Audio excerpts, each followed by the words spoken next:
Alright, before we dive into the spoiler realm of Dune Part 2, I want to thank the sponsor of this video. This video is brought to you by the watchmaker of filmmakers, Hamilton. Hamilton watches have been a part of cinema since 1932 and are indeed known as the watchmaker of filmmakers. They've offered current collection watches as well as vintage watches to the filmmakers, and on some special requests, they even create a prop watch. With Dune Part 2, they took it a step further and created the wrist device for the Fremen. And in the world of epic news, sometimes those devices inspire new watches, as is the case with Dune Part 2. The Ventura Bright, which rocks the Hamilton-designed Arrakis desert dial from the movie, is a limited edition that in true Hamilton form celebrates the film. And on a more personal note, I love Hamilton watches. They are a personal favorite watch brand of mine. If ever I've worn a watch in a video, 99% it's been a Hamilton. So I appreciate them offering this collaboration, which it was a resounding yes from me. So click the link below, discover more about Hamilton, find the watch you've always wanted that you saw in that movie. Because when celebrating a film, sure, you can make a sandworm popcorn bucket monstrosity, or you can go the wearable cinema celebration route, make a sweet new watch. I like this approach. And now we get to this, which is my Dune Part 2 spoiler talk. If you haven't seen Dune Part 2 yet, probably don't want to watch this video. Gonna talk about the more spoilerish realms of the film, as is the case with all my spoiler talk videos. This isn't gonna be a play-by-play of the film,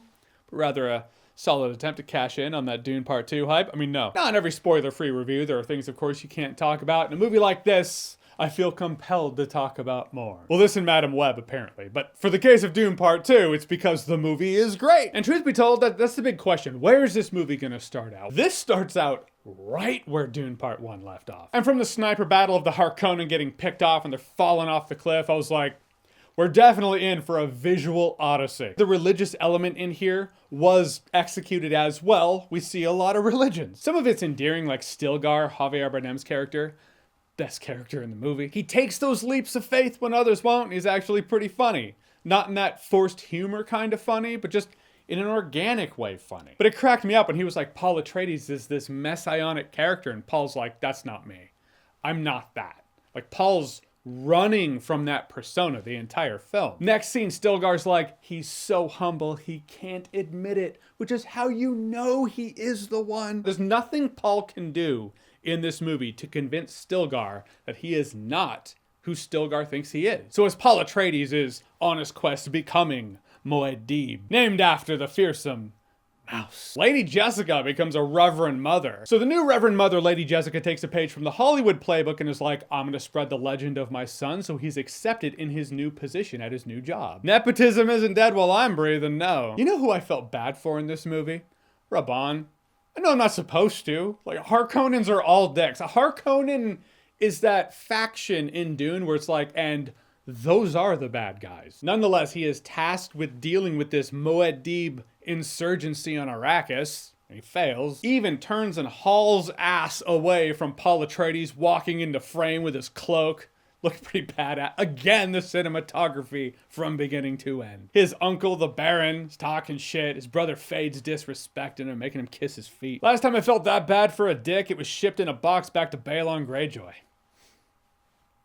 Welcome to my channel if you're new here. A standout in this movie is absolutely Austin Butler as Feyd. Accomplished fighter, yes. Psychopath, absolutely. But when he was in that gladiator arena, that one dude from Atreides' house who wasn't drugged, and those new Phyrexia fucks were trying to hook the guy, and he starts yelling at him like, back! I respect a dude who wants a fair fight, he even took his shield off. And as I said in my spoiler-free review, where I was like, sometimes it sounds like he's doing a Skarsgård impersonation. Still kind of did on my second viewing. But it didn't bother me, or it didn't really bother me in the first viewing. It's just, it's a thing worth saying. Why? Because it gives me an excuse to do a bad Stellan Skarsgård impersonation. Why else? But I am like, okay, Feyd and Rabban are brothers. The Baron is their uncle. So when I hear he got a vocal coach to sound like Stellan Skarsgård, so the comment section tells me, I didn't look into that. My point is, I have uncles and I don't sound like them. I do, however, sound like my brother, so I feel like he should have sounded more like Batista. Granted, that probably would have been weird. Dave Bautista is a very Batista-sounding person that works with the physique known as the Batista. All this vocal monologue nonsense is to say, yeah, I thought Austin Butler was great. What really cracked me up is after Feyd takes over and he just starts firebombing the Fremen stronghold. The Baron said something like, artillery, brilliant. I was like, yeah. Well, did you guys just get the Jericho, or did you genuinely not think of that before? So at a point, Paul drinks the water of life. When he wakes up, he's just more, where he finds out he's a Harkonnen, so is his mom. Yeah, remember when we found out Palpatine has a granddaughter, thus he had sex, and we were all like, oh, that's a visual. The cinema gods were like, we gotta get Dune made, because we gotta give them that next level visual. I do love that he tells that other Reverend Mother when he's like, silence! She's like, abomination. It's great because she was the one, I'll put your hand in the box. He's like, I don't want to. Come here, kneel. Yeah, I'm not in control. But now he throws it back at her. Silence! I get the feeling now he could be like, put your head in the box. That end fight between Feyd and Paul, epic. Absolutely epic. That's what I like about watching movies in which the theater is full of people who are there to enjoy it. Critics are generally silent in movies. However, if you're there with an audience who's there to have a good time, when you can hear a pin drop during a fight, that's when you know everyone's locked the fuck in, which makes you lock in, which makes it more intense. That's right. No music was going down, just knife on knife, blade on blade fighting. Same case when Paul Atreides tells Chani is like, I will love you for as long as I breathe. That is so sweet. Then he tells the Emperor, all right, I'll take your daughter's hand in marriage. Again, auditorium full of critics. No one gave a fuck. So when he was like, I'll take your daughter's hand in marriage, everyone in the auditorium at the screening was like,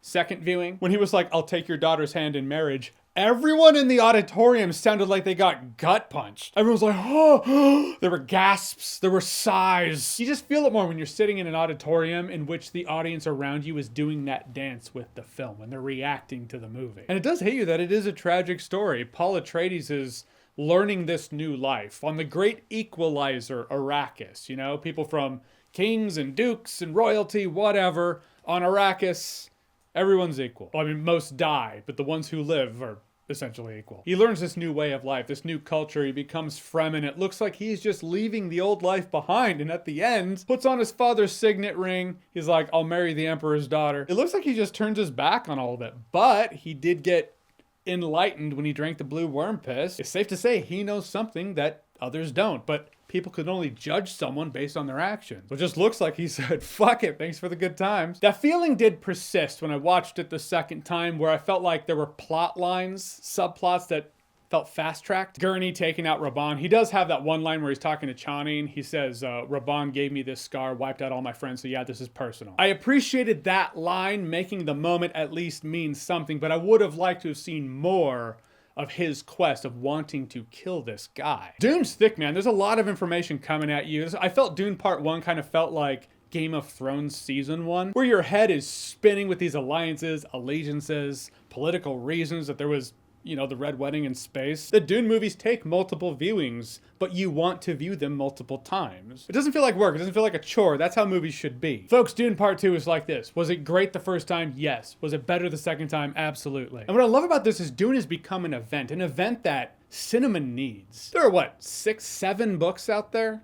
Should probably consult the supercomputer laying right here so I can actually give you correct information. Well, there are 28 fucking Dune books? What? So there are what, 6 or 7 books out there? Right. Point is, this lends itself to giving a new Dune movie every couple years, every 2 to 3 years. It won't wear out its welcome by having a new movie every year, a new spin-off every 6 months. It's that old school cinema franchise that we could all look forward to every couple years. That's an awesome thought, man. I was hoping Dune would be that. Granted, as of right now, I don't believe a Part 3 has officially been greenlit. It's a perfect storm. I'd like to see it continue, and I hope whoever does take on Dune after Denis Villeneuve leaves, I hope they take it on with a reverence and a care. Anyhow, I like it. I love it. It'll be interesting to see how the movies of 2024 hold up to Dune Part 2. It is still early in the year, but I have no doubt by the end of the year, Dune Part 2 is going to be a movie that people are like, and off the top of my head, Dune Part 2 was a great one of 2024. Don't even have to look it up. Don't even have to type. Don't have to look at my list that I keep. Oh, I didn't talk about the very end. Yeah, the other houses do not accept Paul Atreides' ascension, and poor Chani just takes off on a sandworm. Battle and heartbreak, my friends. What else do we want? Oh, and the Baron died.